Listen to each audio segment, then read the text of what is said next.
el último periodo glacial, el cazador dibujaba en la roca los animales que cazaba.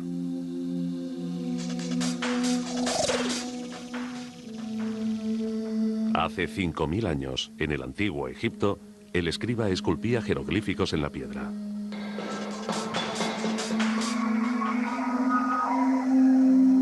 Hombres y culturas que desaparecieron, pero cuyos testimonios se conservaron hasta nuestros días para ser interpretados y descifrados.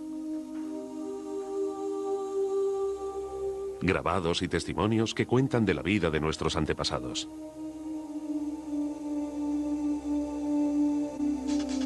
Formas de transmisión de la memoria histórica tradicional que han estado vigentes a lo largo de 35.000 años, hasta el advenimiento de nuestra era digital, con el dogma de multiplicar la información y acelerar su difusión en virtud de una fiebre digitalizadora que pone en peligro las bases de nuestra civilización.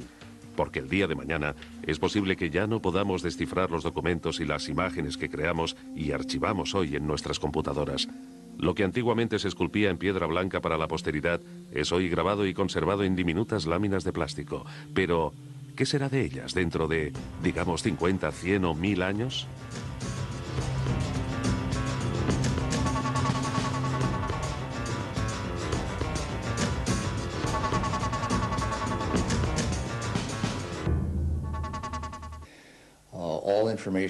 Toda información es compilada y guardada en soportes digitales, archivos tan variados y de tan rápida transformación que a largo plazo será imposible conservarlos.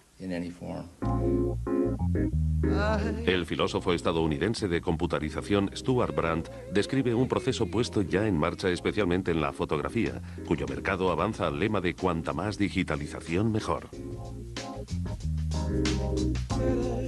El 2001 fue el año en que se vendieron en todo el mundo más cámaras digitales que convencionales. Cámaras digitales cuyas instantáneas no son sino píxeles grabados en un chip de plástico acoplado a un sistema informático. ¿Qué será de esa información en píxeles dentro de 20 años? ¿Podremos utilizarla todavía?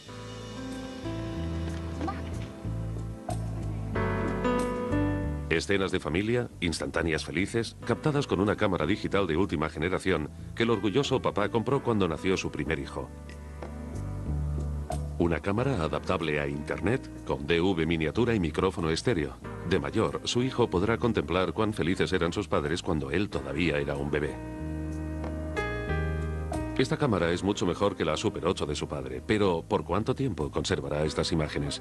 Pronto, su novedosa tecnología será desplazada por una nueva generación de cámaras más perfectas todavía, y se repetirá el caso de hace unos años con el video, cuando los sistemas Betamax y 2000 fueron arrollados por el VHS.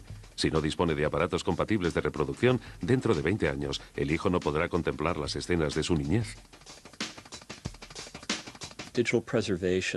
La preservación digital de datos para un futuro lejano es el problema más acuciante al que se enfrentan los primeros pasos que estamos dando hacia un entorno y un mundo digitalizados.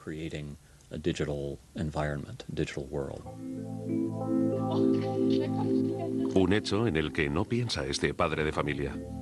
Es más, él está tan feliz y contento con su técnica digital. Además, con la ayuda de un software de montaje, se ha convertido en perfecto director y montador de sus propias películas. Rápidamente supo crear un film infantil que le hará acreedor de la admiración de sus familiares y vecinos. Pero, ¿qué hará para conservar sus películas a largo plazo? ¿Qué pasará cuando sobrevenga la próxima generación tecnológica ofreciendo un nuevo sistema de cámaras? Porque lo que este padre ve en el monitor es una mera traducción técnica, reflejo en imágenes de lo que chip y electrónica están haciendo en los entresijos de la computadora. Chips y electrónica trabajando con elementales flujos de ceros y unos y que siguen códigos cuyas misteriosas claves desconocemos. En un procesador de datos, el párrafo más ingenioso e inteligente se convierte en mera sucesión de impulsos eléctricos, inconexos sin el programa que los creó.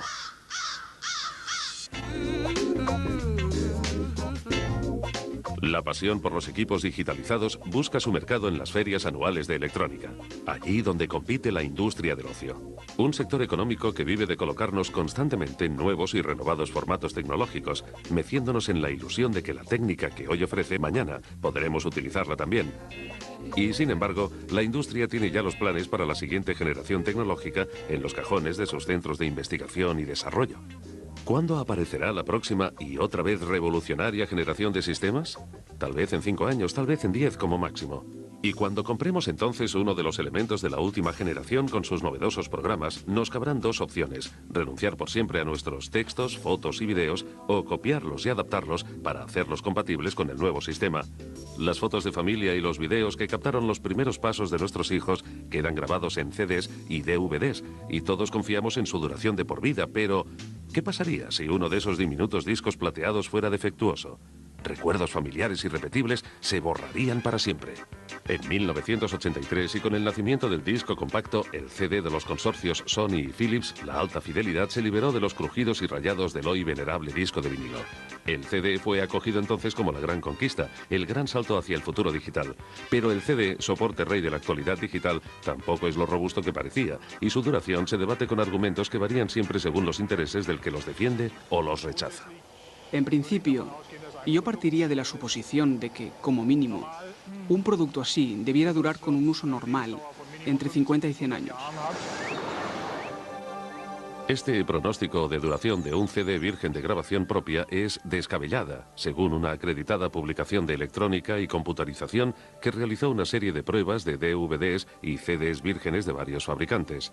Un ensayo creado ex profeso para estas pruebas reveló crasos errores de fabricación en los CDs, tales como corrimiento de colores. Muchos CDs vírgenes habían salido de fábrica con defectos que los inutilizaban para un uso normal y cotidiano.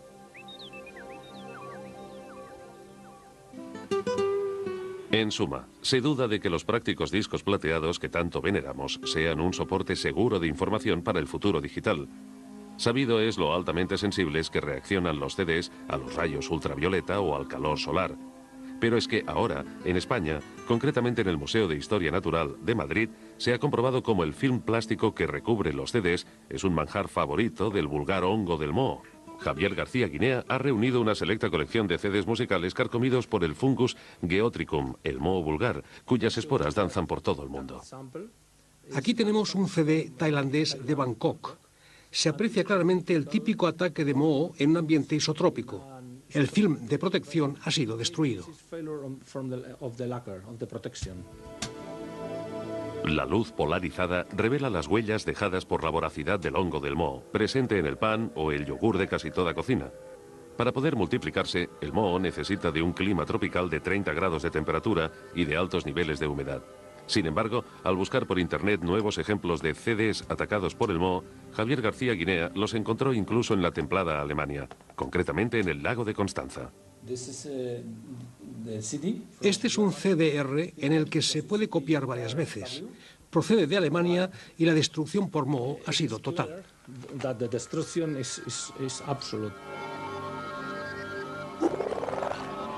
Los CDs de Javier García Guinea devorados por el moho no son solo curiosos, sino que también advierten de que es peligroso fiarse demasiado de la aparente robustez e infalibilidad digital y aceptar sin rechistar toda novedad tecnológica.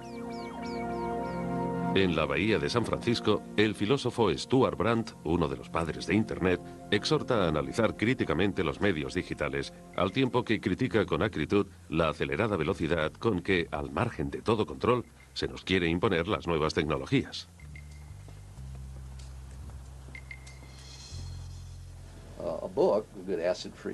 Un libro sin ácidos dura mucho más que cualquier CD-ROM que dentro de unos 15 años habrá desaparecido. Y no es nada seguro que entonces pueda ser abierto.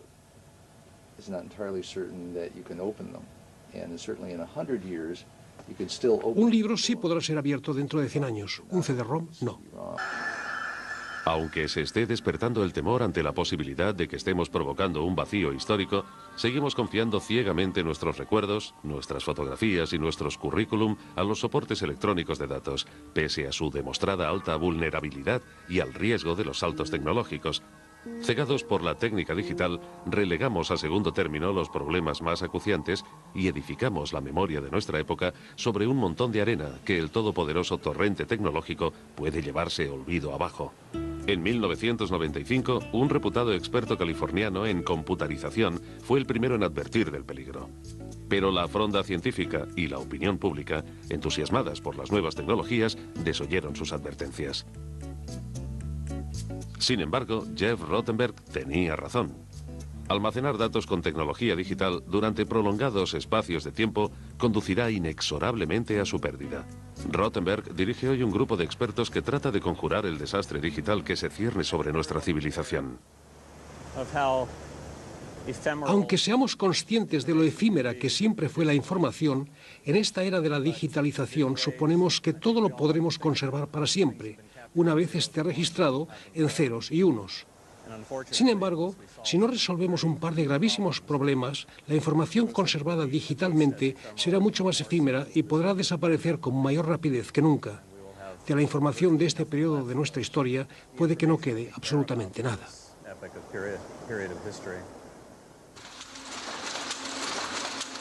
La evolución de la informática y de los bancos de datos comenzó en Estados Unidos en 1880, cuando la celebración de un censo arrojó una montaña tan colosal de información que se hubiera tardado 10 años en elaborarla y valorarla. Pero un ingeniero de Nueva York, Herman Hollerith de nombre, solucionó el problema compilando los datos del censo en una tarjeta perforada. La máquina de su nombre, Hollerith, procesó las 26.000 páginas del censo en apenas 2 años y medio.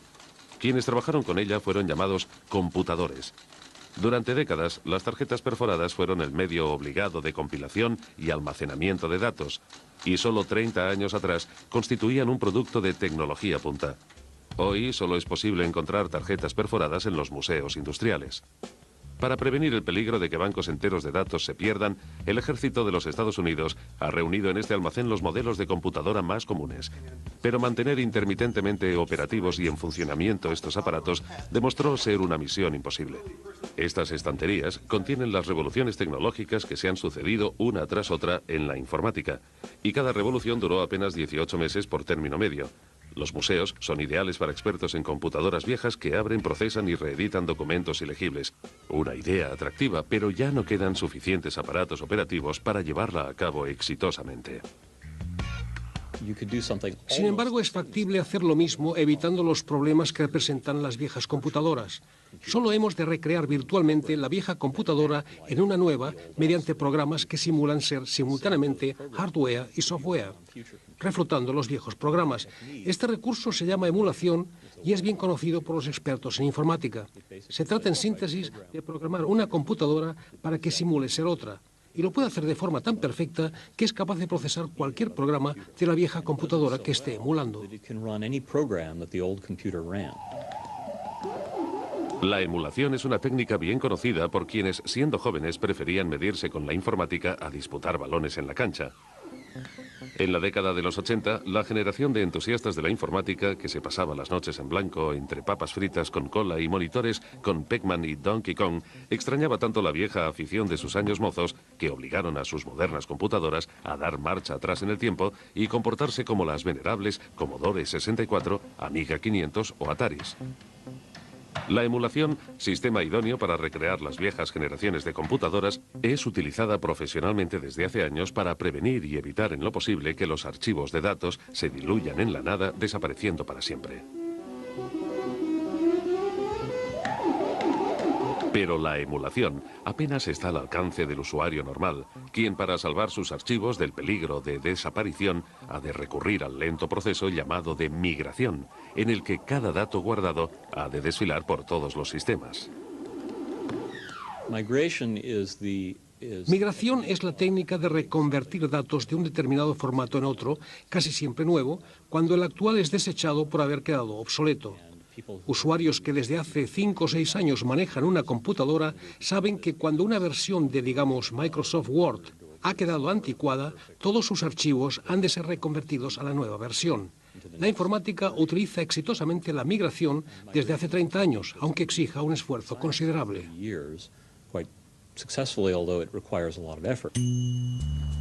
La explosión tecnológica de las últimas décadas surgió en el entorno de San Francisco con un ímpetu y a una velocidad que algunos consideran exagerados. Por ejemplo, el grupo de ingenieros de computarización e Internet, The Long Now Foundation, o traducido libremente, Fundación de Prolongación del Ahora. En lugar de seguir construyendo computadoras cada vez más rápidas, el grupo en torno a Stuart Brandt y Danny Hillis desarrolló una sensacional computadora mecánica, un reloj programado para los próximos 10.000 años.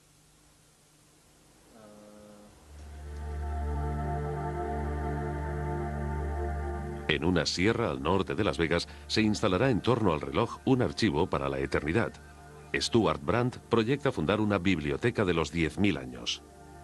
Una biblioteca que albergue la memoria entera de la humanidad.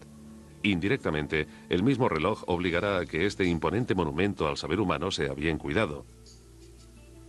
Cada 2 años alguien habrá de dar cuerda al reloj a fin de que siga dando la hora exacta. Y así habrá de funcionar durante los próximos 10.000 años, independientemente de terremotos y demás catástrofes.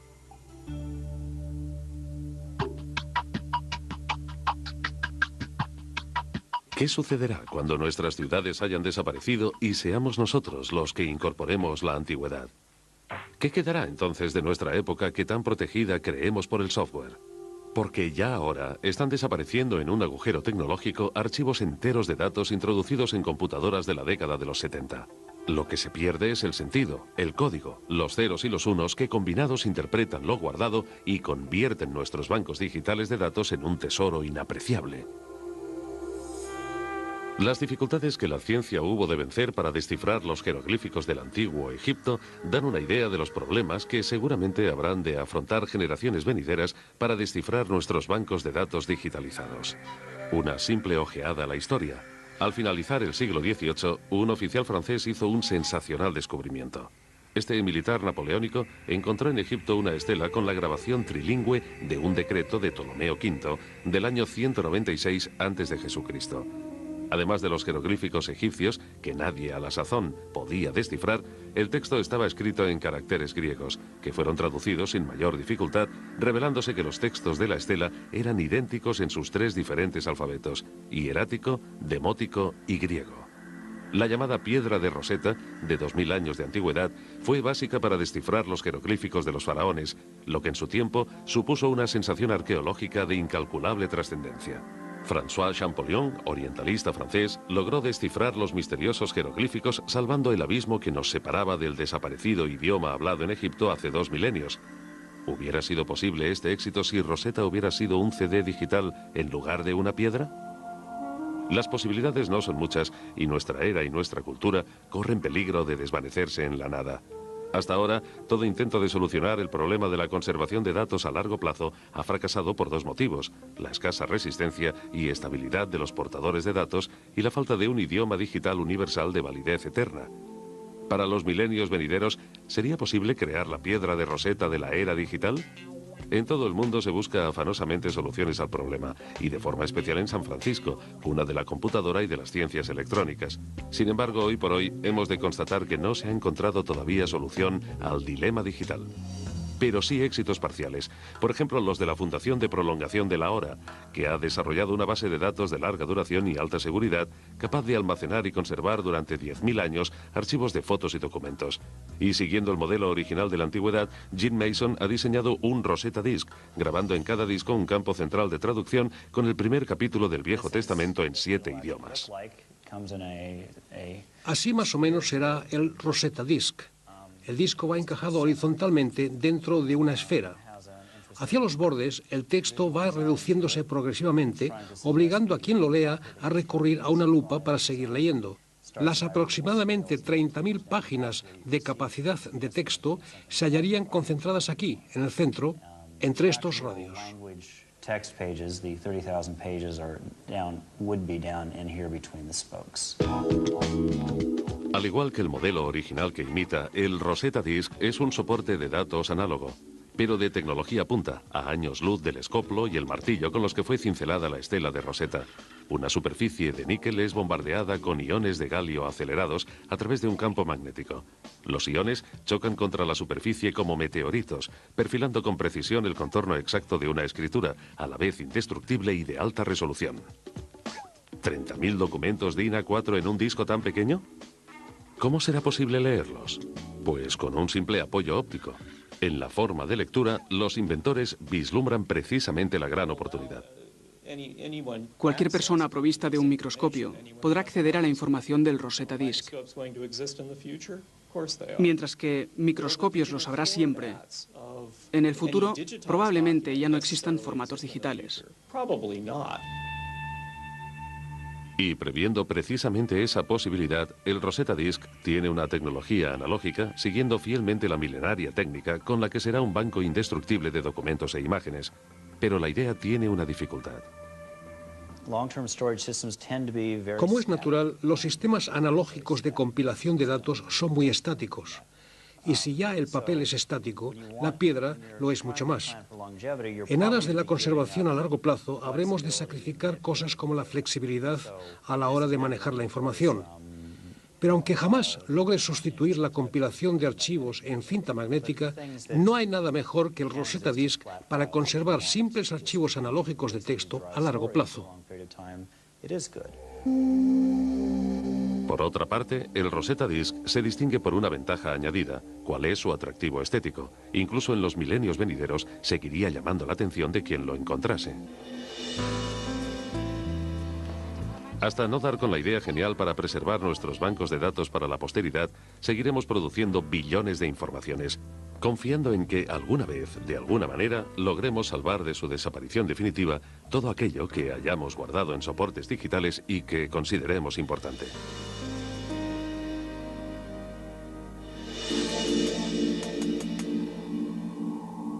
Si realmente el problema tiene solución, Alemania se ha aproximado mucho a ella. En la Universidad de Colonia se graban ya imágenes de video en un cristal para hacerlas visibles luego por medio de un rayo láser. Este podría convertirse en un banco holográfico de datos de gran capacidad, por lo que las esperanzas puestas en el proyecto son grandes. Pero no se puede cantar victoria porque esta técnica se halla todavía en fase de ensayo. Theo Voike y su equipo de físicos han desarrollado las aplicaciones de la holografía como soporte de datos.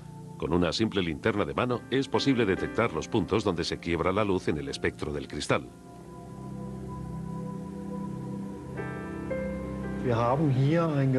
Aquí hemos realizado y construido un aparato para escribir informaciones que contengan gran cantidad de datos.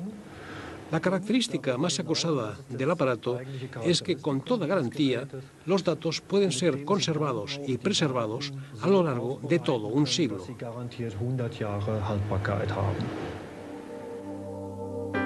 La estrategia tecnológica ideada por el equipo de Colonia consiste en una genial combinación de holografía y técnicas de video. La imagen de video es cargada en un monitor de LCD y un rayo láser verde creado especialmente al efecto proyecta cada escena sobre un cristal del tamaño de un sello de correos que la retiene y archiva. La imagen así capturada deja en el cristal una huella, una inconfundible oscilación que como negativo puede ser analógico o digital según se prefiera. Al fijar la serie de imágenes surge un holograma inalterable.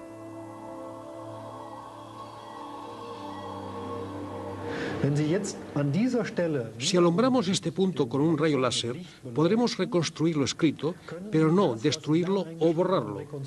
Mientras la información cargada puede ser recuperada en cualquier momento, su pérdida o destrucción es imposible.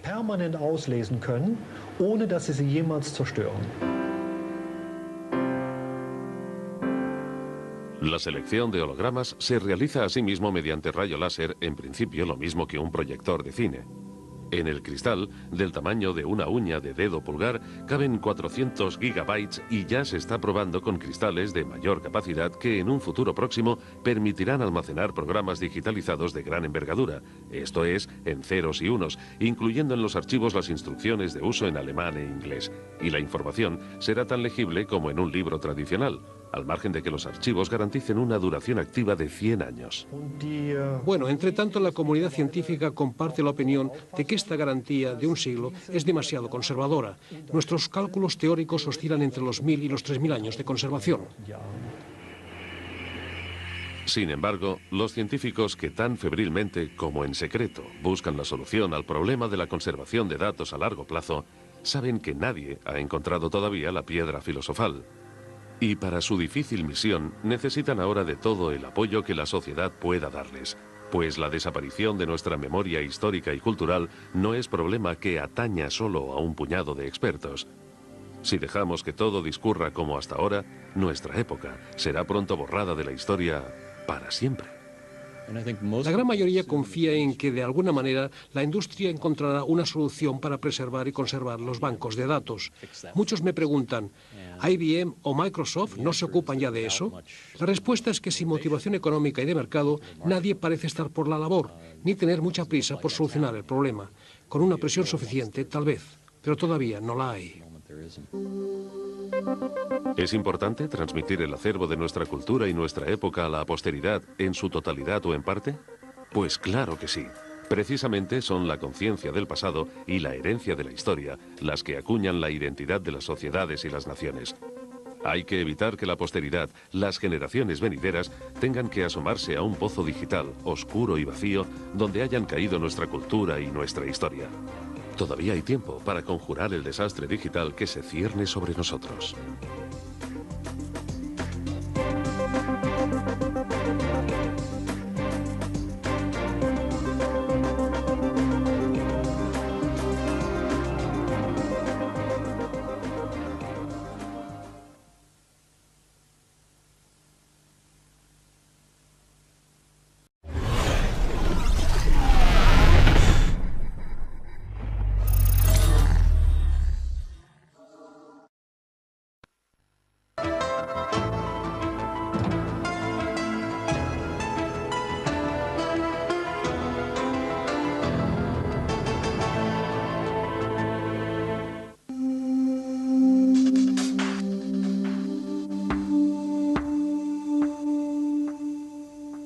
En el último periodo glacial, el cazador dibujaba en la roca los animales que cazaba.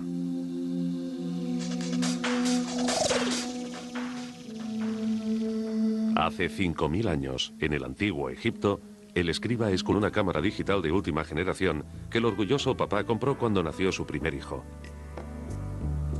Una cámara adaptable a Internet, con DV miniatura y micrófono estéreo. De mayor, su hijo podrá contemplar cuán felices eran sus padres cuando él todavía era un bebé. Esta cámara es mucho mejor que la Super 8 de su padre, pero ¿por cuánto tiempo conservará estas imágenes? Pronto, su novedosa tecnología será desplazada por una nueva generación de cámaras más perfectas todavía, y se repetirá el caso de hace unos años con el video, cuando los sistemas Betamax y 2000 fueron arrollados por el VHS. Si no dispone de aparatos compatibles de reproducción, dentro de 20 años, el hijo no podrá contemplar las escenas de su niñez. Civilización. Porque el día de mañana es posible que ya no podamos descifrar los documentos y las imágenes que creamos y archivamos hoy en nuestras computadoras. Lo que antiguamente se esculpía en piedra blanca para la posteridad es hoy grabado y conservado en diminutas láminas de plástico. Pero, ¿qué será de ellas dentro de, digamos, 50, 100 o 1000 años?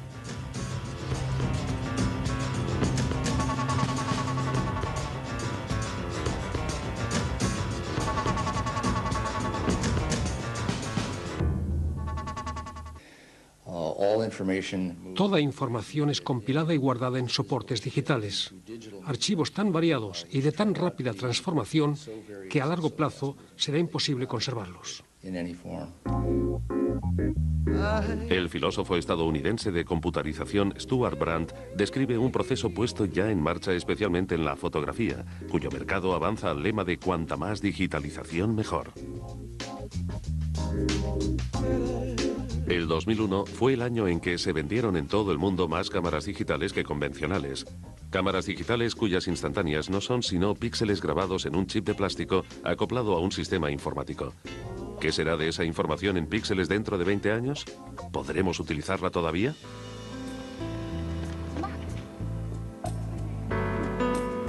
Escenas de familia, instantáneas felices, captadas con vía jeroglíficos en la piedra.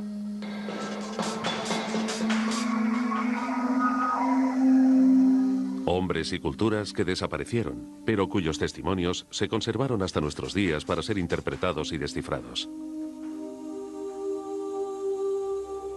Grabados y testimonios que cuentan de la vida de nuestros antepasados.